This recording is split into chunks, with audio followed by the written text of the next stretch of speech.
नमस्कार, आदाब, सत श्री अकाल। स्वागत है आप सभी का आपके अपने YouTube चैनल पर। आप सबकी CDP की क्लासेस चल रही हैं। इससे पहले की क्लासेस में हमने डिस्कस किया था वृद्धि क्या होता है, विकास क्या होता है। फिर हमने डिस्कस किया था विकास के पक्ष क्या क्या होते हैं, शारीरिक विकास क्या होते हैं, मानसिक विकास क्या होते हैं, संज्ञानात्मक विकास क्या होता है, आपका भावनात्मक विकास क्या होता है। इसके बाद हमने कौशल डिस्कस किए थे कि भाई स्थूल गति कौशल क्या होता है, सूक्ष्म गति कौशल क्या होता है।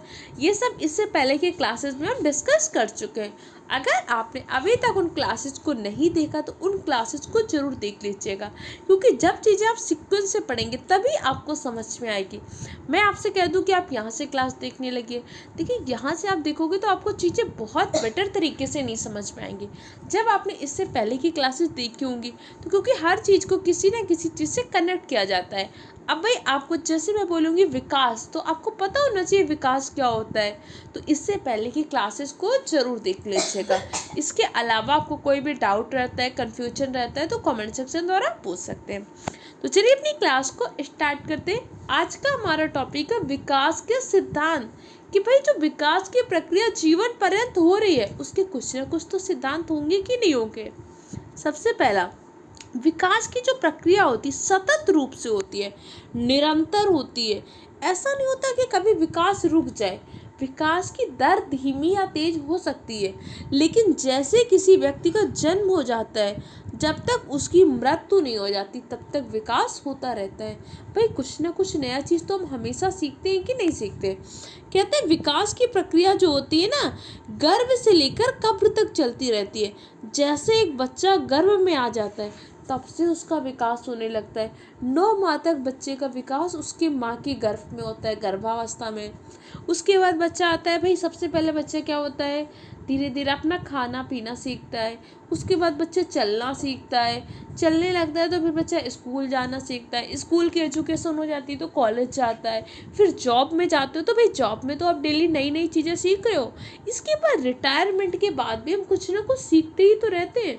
तो विकास की प्रक्रिया लगातार सतत रूप से जीवन पर्यंत चलती रहती है।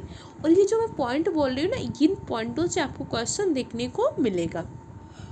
इसी के साथ साथ विकास की प्रक्रिया कैसी होती है, सिक्वेंशनल, ऑर्डरली, क्रमिक रूप से होती है। ऐसा नहीं होता है कि विकास किसी एक स्टेज को छोड़कर अचानक से दूसरे स्टेज में आ जाए।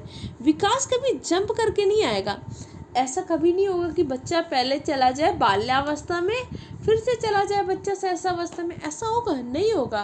भाई ऐसा तो नहीं होगा कि बच्चा पहले स्कूल जाना सीख जाए फिर सीखे कि चलना कैसे। नहीं, बच्चा सबसे पहले बैठना सीखेगा, फिर चलना सीखेगा, फिर दौड़ना सीखेगा। जब बच्चा की एज हो जाएगी 3 वर्ष से ज़्यादा तभी तो बच्चा स्कूल जाएगा। तो विकास कैसा होता है, क्रमिक होता है। किसी बच्चे का ऐसा नहीं कह सकते कि बच्चा पहले सहसावस्था के बाद चला जाएगा किशोरावस्था में। सहसावस्था के बाद बच्चा जाएगा पहले बाल्यावस्था, बाल्यावस्था के बाद आएगी किशोरावस्था। किसी के ऐसा तो नहीं हो सकता कि पहले वृद्धावस्था आ जाए, पहले वो बूढ़ा हो जाए, उसके बाद वो किशोर बन जाए। ऐसा होता है नहीं होता, क्योंकि विकास की प्रक्रिया क्रमिक रूप से चलती है। 2 बातें आपको समझ में आई कि नहीं आई। अगली बात, मैंने आपको बताया कि भैया विकास क्या होता है, जीवन पर्यंत होता है। और विकास की प्रक्रिया क्रमिक रूप से होती है। हर विकास की दर होती है, लेकिन हर व्यक्ति के विकास की दर क्या हो जाती है, अलग अलग हो जाती है। भाई किसी का सहसावस्था में बहुत तेजी से विकास हुआ। वैसे आपने पढ़ा कि सहसावस्था में शारीरिक विकास क्या होता है, तीव्रता से होता है। लेकिन अगर हो सकता है कि भाई कोई बच्चा, कोई लड़का या लड़की सहसावस्था में क्या हो गया, बीमार हो गया, सहसावस्था में नहीं मिल पाया उसको उचित पोषण, सहसावस्था में नहीं मिल पाया उसको सारी ज़रूरतों की चीज़ें, तो हो सकता है कि उसका शारीरिक विकास क्या हो जाए, मंद पड़ जाए। तो देखो विकास सबका जीवन पर्यंत होगा और विकास सबका क्रमिक रूप से होगा, लेकिन सबके विकास की दर क्या हो जाती है, भिन्न भिन्न हो जाती है। किसी का शारीरिक विकास तीव्रता से हो रहा है तो किसी का मानसिक विकास तीव्रता से हो रहा है। भाई कई बार आप छोटे बच्चे को देखो और 6 महीना के बाद देखो तो आपको लगेगा अरे ये तो कितना बड़ा हो गया। क्यों? क्योंकि उसका हो गया शारीरिक विकास बहुत तीव्रता से। लेकिन कुछ बच्चों को आपको देखोगे 6 महीना के बाद कोई परिवर्तन नहीं लग रहा है, तो हो सकता है कि उसका शारीरिक विकास थोड़ा मंद हुआ हो, लेकिन उसका मानसिक विकास तीव्रता से हो क्या हो। क्योंकि आपको पता है कि विकास के सभी पक्ष आपस में क्या होते हैं, अंतर संबंधित। तो विकास की दर क्या हो जाती है, पर व्यक्ति भिन्न हो सकती है। विकास के आपको 3 सिद्धांत समझ में आए कि नहीं। पहला सिद्धांत, विकास की प्रक्रिया जीवन पर्यंत सतत रूप से चलती है। दूसरी बात आपने पढ़ी कि विकास की दर आपकी भिन्न हो सकती है, लेकिन विकास आपका कैसा होगा, क्रमिक रूप से विकास होगा। अगला पॉइंट, विकास कैसा होता है, विकास होता है आपको जर्नल टू स्पेसिफिक। विकास होता है सामान्य से विशिष्ट की ओर। सामान्य क्या, पहले आप क्या होता है, नॉर्मल हाथ चलाना पैर चलाना ही तो सीखते हो, फिर धीरे धीरे आप सीखते हो कि भाई आप उंगलियों का प्रयोग करके भी चीज़ें उठा सकते हो। पहले आपको बॉटल उठानी होती थी तो पूरे हाथ का प्रयोग करते थे, ऐसे समेटने की छोटा बच्चा कोशिश करता है। फिर आपको पता होता है कि भाई एक हाथ से भी हम क्या कर सकते हैं, सिर्फ अपनी उंगलियों से भी बॉटल को क्या कर सकते हैं, उठा सकते हैं। तो विकास की प्रक्रिया क्या होती है, सामान्य से विशिष्ट की ओर।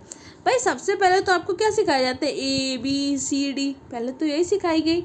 उसके बाद आपको सिखाया कि भाई ए से क्या हो जाता है, एप्पल हो जाता है। पहले आपको सामान्य चीज़ें सिखाई गई, अब आपको क्या हुआ, विशिष्ट चीज़ सिखा दी गई कि भाई ए से एप्पल हो जाता है, बी से बैट हो जाता है। मैथ में पहले आपको नॉर्मल फार्मूले बता दिए गए, बाद में उन फार्मूलों का यूज करना सिखाया गया। तो विकास कैसा होता है, सामान्य से विशिष्ट की ओर। और यही सारी चीज़ें आपको अपने शिक्षण में भी प्रयोग करनी है, क्योंकि आपको पता है कि बच्चों का विकास कैसा होगा, सामान्य से विशिष्ट। तो बच्चों को पहले नॉर्मल चीज़ें सिखानी है, फिर उससे जुड़ा हुआ आगे का ज्ञान देना है। आप इसीलिए तो CDP पढ़ रहे हैं, इसीलिए तो आप टीचिंग पेडागोजी पढ़ रहे हैं कि आप क्या करो, बच्चों को बहुत बेटर तरीके से चीज़ें सिखा पाओ। तो ये सारे पॉइंट जो मैं आपको बोल रही हूँ, ये CDP में तो हेल्प करेंगे ही करेंगे, इसके साथ साथ आपको सब्जेक्ट पेडागोजी सॉल्व करने में भी बहुत हेल्प करेंगे। अब आपसे क्वेश्चन पूछ लेगा, बच्चों को गणित पढ़ाते समय पहले सरल चीज़ों का ज्ञान देना है कि कठिन चीज़ों का, कि सरल और कठिन चीज़ों को एक साथ पढ़ाइए, कि सबसे पहले कठिन चीज़ें बता दीजिए बाद में सरल चीज़ें, तो स्वतः सीख जाएगा। तो आंसर क्या होगा, भाई विकास की प्रक्रिया चलती है सामान्य से विशिष्ट की ओर। तो सबसे पहले हम उसे सामान्य सरल चीज़ें सिखाएंगे, उसके बाद जाएंगे स्पेसिफिक चीज़ें सिखाने। समझ में आया कि पॉइंट नहीं। इसी के साथ साथ पूछेगा, भाई विकास में योगदान किसका है, आनुवंशिकता का ज़्यादा योगदान है कि वातावरण का। तो देखो, किसी के विकास में आनुवंशिकता का भी योगदान है और वातावरण का। ऐसा नहीं कह सकते कि आनुवंशिकता का कम योगदान है कि वातावरण का। जैसे आप समझिएगा, दो जुड़वा बच्चे, दोनों जुड़वा बच्चों की आनुवंशिकता एक है, उन बच्चों का DNA क्या है, एक है, एक ही माता पिता की दो संतान हुई। एक बच्चे को आप ऐसी जगह रख दीजिए, वहाँ पे उसको उचित शिक्षा भी मिल रही, उचित पोषण भी मिल रहा है, मतलब वहाँ पे उसको डेवलपमेंट के सारे अवसर, उसको अच्छे स्कूल कॉलेज में भेजा जा रहा है, कोचिंग की व्यवस्था भी की जा रही, उसको सारे टीके लगवाए जा रहे, वैक्सीनेशन कराए जा रहे। वही एक बच्चा, जो दो जुड़वा बच्चे थे, एक बच्चे को आपने ऐसे माहौल में भेज दिया जहाँ पे उसे अपने खाना खाने के लिए भी संघर्ष करना पड़ रहा है, उसको स्वच्छ पानी नहीं मिल रहा है, स्कूल की व्यवस्था नहीं हो रही।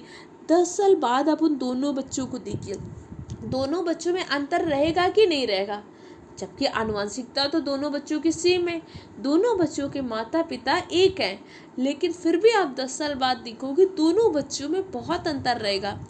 अगर विकास में वातावरण का योगदान ना होता तो फिर तो इसका मतलब वो बच्चे सेम होते, लेकिन नहीं, विकास में आपके होता है वातावरण का योगदान। अब हो सकता है कि दोनों बच्चों को आपने वातावरण में अलग रखा, लेकिन कुछ ऐसे गुण होंगे, हो सकता है कि वो बच्चा भी अपने माता जैसा दिखता हो, वो बच्चा भी अपने पिता जैसा दिखता हो, कुछ ना कुछ तो ऐसे गुण होंगे ना जो मिलते जुलते होंगे। भाई कुछ ना कुछ ऐसी चीज़ें भी तो होंगी कि उसके पिता की हाइट होगी और उसके बच्चे की भी हाइट होगी, दूसरे बच्चे की भी हाइट होगी, तो कुछ ऐसी चीज़ें होंगी जो उनको आनुवंशिकता से मिली है। तो हम ऐसा नहीं कह सकते कि विकास में आनुवंशिकता का ज़्यादा योगदान है कि वातावरण का। विकास में आनुवंशिकता और वातावरण का दोनों का महत्वपूर्ण योगदान होता है। विकास आनुवंशिकता व वातावरण का गुणनफल है। ये फार्मूला भी कई बार पूछ लेते हैं कि विकास क्या है, आनुवंशिकता और वातावरण का महत्वपूर्ण योगदान है कि नहीं? हाँ जी है। आनुवंशिकता और वातावरण का गुणनफल है, क्योंकि ऐसा नहीं कह सकते कि 5+10 ही होता है, नहीं कह सकते भाई। हो सकता है कि भाई इसका 5 हो तो इसका 4 भी हो सकता है। आनुवंशिकता का ज़्यादा योगदान हो सकता है तो किसी में वातावरण का, लेकिन रहेगा दोनों का योगदान। किसी एक के योगदान को शून्य नहीं कर सकते भाई, एक का कम और ज़्यादा योगदान हो सकता है। तो आपको समझ में आ गया, विकास आनुवंशिकता और वातावरण दोनों का गुणनफल है। विकास में आनुवंशिकता का भी योगदान है तो वातावरण का भी योगदान है। समझ में आ गया। ये एक अलग सा टॉपिक भी है आपके एग्जाम में, तो वहाँ से क्वेश्चन पूछेगा, वहाँ पे हम डिटेल से डिस्कस भी कर लेंगे। अगला, डेवलपमेंट इज प्रेडिक्टेबल, अर्थात विकास का पूर्वानुमान कर सकते हैं। भाई विकास का पूर्वानुमान कैसे कर सकते हैं?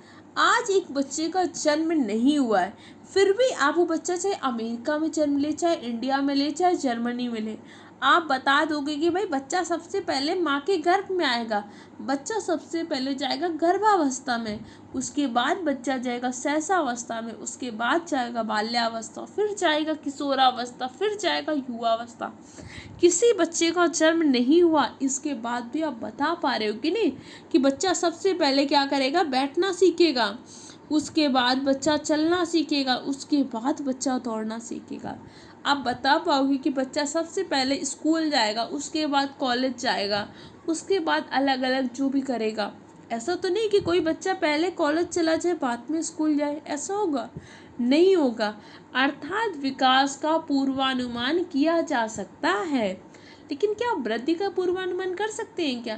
देखो, वृद्धि एक निश्चित समय तक होती है। फ्रैंक महोदय ने कहा था कि जो आपकी कोशिकीय वृद्धि होती है वही आपकी क्या है? अभिवृद्धि है, वही आपकी ग्रोथ है। भाई आपकी लंबाई में वृद्धि हो रही है, आपके वजन में वृद्धि हो रही है, तो ये सारी चीज़ें क्या है? ये सारी चीज़ें वृद्धि हैं। इसी के साथ साथ क्वेश्चन पूछ लेता है कि आपके विकास के सभी पक्ष आपस में क्या अंतर संबंधित होते हैं? हाँ जी, विकास के जितने भी फैक्टर होते हैं सब में क्या होता है? एक इंट्रैक्शन होता है, एक अंतर संबंधित होते हैं। चाहे शारीरिक विकास हो, चाहे मानसिक विकास हो, तो चाहे सामाजिक विकास हो, तो चाहे संवेगात्मक विकास हो, विकास के सभी पक्षों में आपस में अंतर संबंध होता है। जो चीज़ें मैंने हाईलाइट की वो सारी चीज़ें इंपॉर्टेंट हैं। विकास के मुख्य रूप से 4 पक्ष आपके एग्जाम में पूछते हैं। पहला पक्ष कौन सा है आपका? पहला पक्ष है फिजिकल डेवलपमेंट, जिसे हम क्या बोलते हैं? शारीरिक विकास के नाम से जानते हैं। दूसरा पक्ष है आपका कॉग्निटिव डेवलपमेंट, जिसे आप संज्ञानात्मक विकास या मानसिक विकास के नाम से जानते हैं। अगला पक्ष है आपका सोशल डेवलपमेंट, जिसे हम कहते हैं सामाजिक विकास।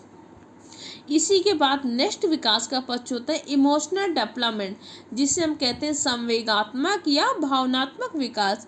संवेगात्मक विकास क्या होता है? भावनात्मक विकास क्या होता है? ये सारी चीज़ें हम इससे पहले की क्लास में पढ़ चुके थे, तो वहाँ पे हमने डिस्कस किया है। अगर आपने अभी तक क्लास को नहीं देखा हो तो चैनल की प्लेलिस्ट में जाकर देख लीजिएगा। आपको विकास के सिद्धांत समझ में आए कि नहीं आए? देखो, मेहनत आपको करनी ही पड़ेगी, और अगर आपको इसकी PDF चाहिए, नोट्स चाहिए, तो आपको टेलीग्राम चैनल पर मिल जाएंगे, जिसकी लिंक मैंने डिस्क्रिप्शन बॉक्स में डाल दी, वहाँ से ज्वाइन कर लीजिएगा।